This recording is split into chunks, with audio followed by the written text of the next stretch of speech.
राधे राधे, हरे कृष्णा। आप सभी का आज का दिन मंगलमय हो।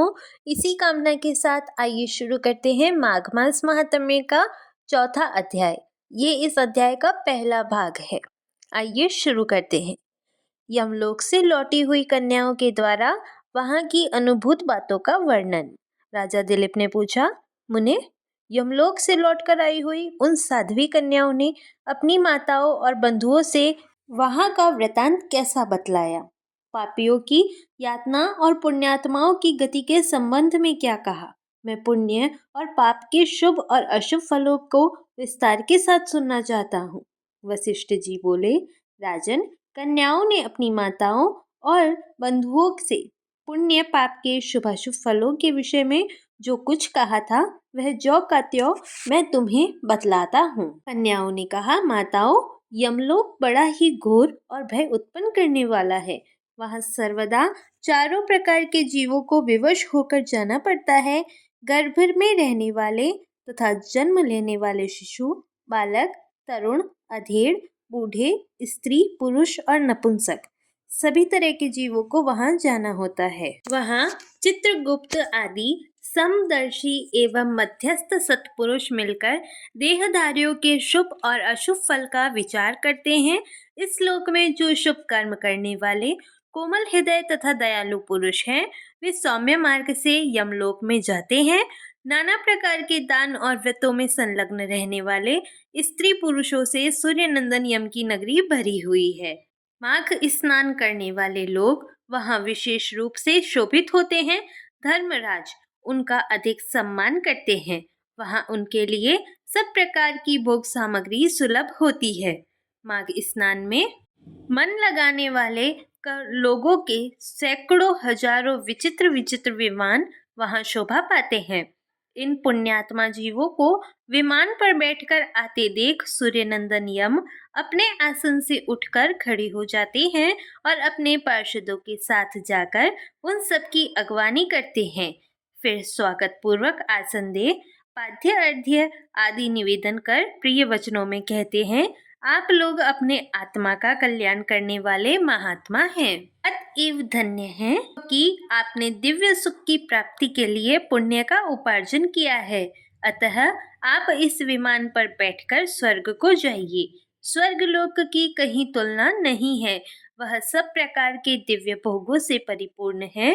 इस प्रकार उनकी अनुमति ले पुण्यात्मा पुरुष स्वर्गलोक में जाते हैं। माताओं तथा बंधुजन, अब हम वहाँ के पापी जीवों के कष्ट का वर्णन करती हैं। आप सब लोग धैर्य धारण करके सुने। जो क्रूरतापूर्ण कर्म करने वाले और दान न देने वाले पापी जीव हैं, वे वहाँ यमराज के घर में अत्यंत भयंकर दक्षिण मार्ग से जाते हैं। यमराज का नगर अनेक रूपों में स्थित है। उनका विस्तार चारों ओर से 86,000 योजन समझना चाहिए। पुण्य कर्म करने वाले पुरुषों को वह बहुत निकट सा जान पड़ता है, किंतु भयंकर मार्ग से जाने वाले पापी जीवों के लिए वह अत्यंत दूर है। वह मार्ग कहीं तो तीखे कांटों से भरा होता है और कहीं रेत एवं कंकड़ों से, कहीं पत्थरों के ऐसे टुकड़े बिछे होते हैं जिनका किनारा छुरों की धार के समान तीखा होता है। बहुत दूर तक कीचड़ ही कीचड़ भरी होती है। कहीं घातक अंकुर उगे होते हैं और कहीं कहीं लोहे की सुई के समान नुकीले कुशों से भरा मार्ग ढका होता है। इतना ही नहीं, कहीं कहीं बीच रास्ते में वृक्षों से भरे हुए पर्वत होते हैं जो किनारे पर भारी जल प्रपात के कारण अत्यंत दुर्गम जान पड़ते हैं। कहीं रास्ते पर दहकते हुए अंगारे बिछे रहते हैं। ऐसे मार्ग से पापी जीवों को दुखित होकर जाना पड़ता है। कहीं कहीं ऊंचे नीचे गड्ढे, कहीं फिसला देने वाले चिकने ढेले, कहीं खूब तपी हुई बालू और कहीं तीखी कीलों से वह मार्ग व्याप्त रहता है। कहीं कहीं अनेक शाखाओं में फैले हुए सैकड़ों वन और दुखदायी अंधकार है, जहाँ कोई सहारा देने वाला भी नहीं रहता। कहीं तपे हुए लोहे के कांटेदार वृक्ष, कहीं दावानल, कहीं तपी हुई शिला और कहीं हिम से वह मार्ग आच्छादित रहता है। ऐसी बालू भरी रहती है जिसमें चलने वाला जीव कंठ तक धंस जाता है और बालू कान के पास तक आ जाती है। कहीं गर्म जल और कहीं कंडों की आग से यमलोक का मार्ग व्याप्त रहता है। कहीं धूल मिली हुई प्रचंड वायु का बवंडर उठता है और कहीं बड़ी बड़ी पत्थरों की वर्षा होती है। उन सब की पीड़ा सहते हुए पापी जीव यमलोक में जाते हैं। रेत की भारी वृष्टि से सारा अंग भर जाने के कारण पापी जीव रोते हैं। महान मेघों की भयंकर गर्जना से बारंबार थर्रा उठते हैं। कहीं तीखे अस्त्र शस्त्रों की वर्षा होती है जिससे उनके सारे शरीर में घाव हो जाते हैं। तत्पश्चात उनके ऊपर नमक मिले हुए पानी की मोटी धाराएं बरसाई जाती है। इस प्रकार कष्ट सहन करते हुए उन्हें जाना पड़ता है। कहीं अत्यंत ठंडी, कहीं रूखी और कहीं कठोर वायु का सब ओर से आघात सहते हुए पापी जीव सूखते और रोते हैं। इस प्रकार वह मार्ग बड़ा ही भयंकर है।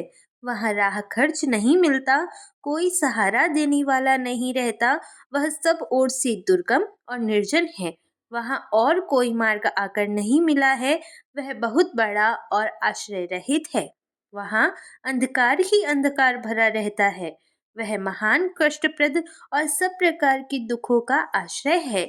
ऐसे ही मार्ग से यम की आज्ञा का पालन करने वाले अत्यंत भयंकर यमदूतों द्वारा समस्त पाप परायण मूढ़ जीव बलपूर्वक लाए जाते हैं। वे एकाकी, पराधीन तथा मित्र और बंधु बांधवों से रहित होते हैं। अपने कर्मों के लिए बारंबार शोक करते और रोते हैं। उनका आकार प्रेत जैसा होता है। उनके शरीर पर वस्त्र नहीं रहता। कंठ, ओठ और तालू सूखे होते हैं। वे शरीर से दुर्बल और भयभीत होते हैं तथा क्षुधा की आग से जलते रहते हैं। बलोन्मत्त यमदूत किन्हीं किन्हीं पापी मनुष्यों को चित्त सुलाकर उनके पैरों में साकल बांध देते हैं और उन्हें घसीटते हुए खींचते हैं। कितने ही दूसरे जीव ललाट में अंकुश चुभाए जाने के कारण क्लेश भोगते हैं। कितनों की बाहें पीठ की ओर घुमाकर बांध दी जाती है और उनके हाथों में कील ठोक दी जाती है। साथ ही पैरों में बेड़ी भी पड़ी होती है। इस दशा में भूख का कष्ट सहन करते हुए उन्हें जाना पड़ता है। कुछ दूसरे जीवों के गले में रस्सी बांधकर उन्हें पशुओं की भांति घसीटा जाता है और वे अत्यंत दुख उठाते रहते हैं। कितने ही दुष्ट मनुष्यों की जिह्वा में रस्सी बांधकर उन्हें खींचा जाता है। किन्हीं की कमर में भी रस्सी बांधी जाती है और उन्हें गर्दनियां देकर इधर उधर ढकेला जाता है। यमदूत किन्हीं की नाक बांधकर खींचते हैं और किन्हीं के गाल तथा ओठ छेदकर उनमें रस्सी डाल देते और उन्हें खींचकर ले जाते हैं। तपे हुए सिकचों से कितने ही पापियों के पेट छीदे जाते हैं। कुछ लोगों के कान और ठोड़ियों में छेद करके उनमें रस्सी डालकर खींचा जाता है। किन्हीं के पैरों और हाथों के अग्रभाग काट लिए जाते हैं। किन्हीं के कंठ, ओठ और तालुओं में छेद कर दिया जाता है।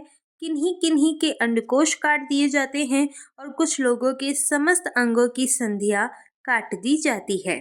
किन्हीं को भालों से छेदा जाता है, कुछ बाणों से घायल किए जाते हैं और कुछ लोगों को मुद्गरों और लोहे के डंडों से बारंबार पीटा जाता है। वे निराश्रय होकर चीखते चिल्लाते हुए इधर उधर भागा करते हैं। प्रज्वलित अग्नि के समान कांति वाले भांति भांति के भयंकर आरों और भिंदी पालों से उन्हें विदीर्ण किया जाता है और वे पापी जीव पीप तथा रक्त बहाते हुए घाव से पीड़ित होते और कीड़ों से डसे जाते हैं। इस प्रकार उन्हें विवश करके यमलोक में ले जाया जाता है। वे भूख प्यास से पीड़ित होकर अन्न और जल मांगते हैं। धूप से बचने के लिए छाया की प्रार्थना करते हैं और शीत से व्यथित होकर तापने के लिए अग्नि मांगते हैं। जिन्होंने उक्त वस्तुओं का दान नहीं किया होता है वे उस पाथेय रहित पथ पर इसी प्रकार कष्ट सहते हुए यात्रा करते हैं। इस प्रकार अत्यंत दुखमय मार्ग से चलकर जब वे प्रेतलोक में पहुंचते हैं तब दूत उन्हें यमराज के आगे उपस्थित करते हैं। उस समय वे पापी जीव यमराज को भयानक रूप में देखते हैं। वहां असंख्य भयानक यमदूत जो काजल के समान काले, महान वीर और अत्यंत क्रूर होते हैं, हाथों में सब प्रकार के अस्त्र शस्त्र लिए मौजूद रहते हैं। ऐसे ही परिवार के साथ बैठे हुए यमराज तथा चित्रगुप्त को पापी जीव अत्यंत भयंकर रूप में देखते हैं। उस समय भगवान यमराज और चित्रगुप्त उन पापियों को धर्मयुक्त वाक्य से समझाते हुए बड़े जोर जोर से फटकारते हैं। वे कहते हैं, ओ खोटे कर्म करने वाले पापियों, तुमने दूसरों के धन हड़प लिए हैं और सुंदर रूप के घमंड में आकर पराई स्त्रियों के साथ व्यभिचार किया है। मनुष्य अपने आप जो कुछ कर्म करता है उसे स्वयं ही भोगता है। फिर तुमने अपने ही भोगों के लिए पाप कर्म क्यों किया? और अब अपने कर्मों की आग में जलकर इस समय तुम लोग संतप्त क्यों हो रहे हो? भोगो अपने उन कर्मों को, इसमें दूसरे किसी का दोष नहीं है। ये राजा लोग भी अपने भयंकर कर्मों से प्रेरित हो मेरे पास आए हैं। इन्हें अपनी खोटी बुद्धि और बल का बड़ा घमंड था। अरे ओ दुराचारी राजाओं, तुम लोग प्रजा का सर्वनाश करने वाले हो। अरे थोड़े समय तक रहने वाले राज्य के लिए तुमने पाप क्यों किया? राज्य के लोभ में पड़कर मोहवश बलपूर्वक अन्याय से जो तुमने जनों को दंड दिया है, इस समय उसका फल भोगो। कहाँ है वह राज्य और कहाँ गई वह रानी जिसके लिए तुमने पाप कर्म किया था? अब तो सबको छोड़कर तुम अकेले ही यहाँ खड़े हो। यहाँ वह बल नहीं दिखाई देता जिससे तुमने प्रजाओं का विध्वंस किया। इस समय यमदूतों की मार पड़ने पर कैसा लग रहा है? इस तरह नाना प्रकार के वचनों द्वारा यमराज के उल्हाना देने पर वे राजा अपने अपने कर्मों को सोचते हुए चुपचाप खड़े रह जाते हैं। इस प्रकार राजाओं से धर्म की बात कहकर धर्मराज उनके पापंक की शुद्धि के लिए अपने दूतों से इस प्रकार कहते हैं, ओ चंड, ओ महाचंड, तुम इन राजाओं को पकड़ कर ले जाओ और क्रमशः नरक की आग में डालकर इन्हें पापों से शुद्ध करो।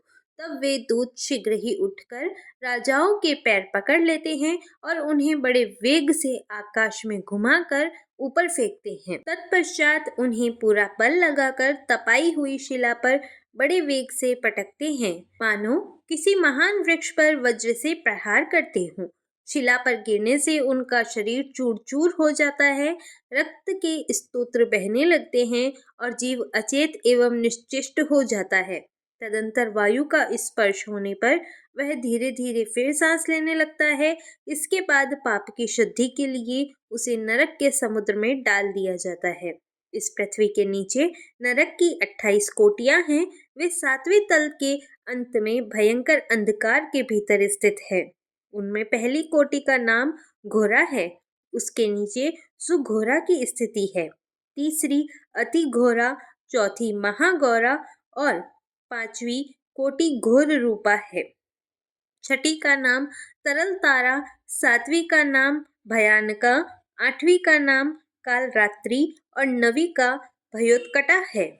उसके नीचे 10वीं कोटि चंडा है, उसके भी नीचे महाचंडा है, 12वीं का नाम चंड कोलाहला है।